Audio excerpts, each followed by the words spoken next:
guys, nakakalat yung mga aking mga nililigpit na mga cookware. Mga glass, mga pang-cook, mga pang-food keeper. Ano ba tawag dito? Glassware. Ayan guys. Ito siya. Ayan, ay 2 piraso pala itong malaki ko. Ayan guys, pag may mga okasyon ay nilalabas ko lang ito.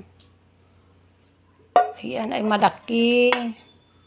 Ito naman yung maliit.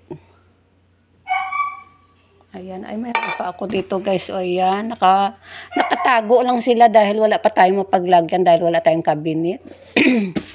Ayan, since na makatilipat lang namin ng bahay, ito dito ko lang muna sila nilagay. Yan ang mga gamit ko guys, nakaligpit yan. Lahat ng gamit ko sa loob ng kusina, sa baking. Ayan, mga sa baking yan. Nakatago dito sa ilalim ng lamisa dahil wala tayong mapaglagyan. Ito yung malaki kong oval tempered glass bakeware. Mga bakeware to, pwede ma-bake. Yan, mga ganito. Dito, binibake dito ako nagluluto ng lasagna. Ayan. Panglagayan ng spaghetti. Lahat pansit.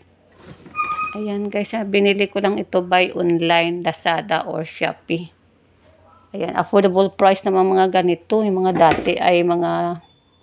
dati ay mayroong mga ano bang tatak yun na medyo mahal masyado. Ngayon marami ng brand. Kaya ayan. Ito ay Chinese brand. Chinese brand ito guys. Pero maganda siya. Ayan ang picture. Ito ang. Ayan ay. By size. Ito yung maliit. Ito yung malaki pang ano ito guys. Pang kanin.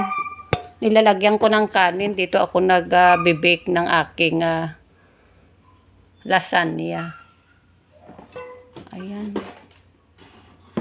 Lasagna at saka mga spaghetti. Ayan, mostly lasagna nilalagay ko dito. Lasagna, yung isang pack talaga kasya dito. Dito isang pack na lasagna, yung ilang kilo ba? Yung 1 kilo. Isang lutuan ko lang dito sa isang tray. Dahil nasubukan ko na yun magluto ng birthday ng aking anak ay lasagna. Yung isang pack niya. Ayan, kasya dito. Ayan, tamang-tama talaga siya dito. Ayan guys, magligpit muna ako dahil tinitingnan ko muna. Ayan, ayan. Ayan, mga iba hinugasan ko na. Ay, mga pang salad bowl ko. Ayan ang aking aso. Ayan guys, oh, ayan, pinanghugasan ko yan. Yung mga pang-ulam. Dami ko pang naka-box. Ayan. Nakakalat muna. Ayan, ay liligpitin ko ngayong araw. See you later guys. So, kakain muna ako.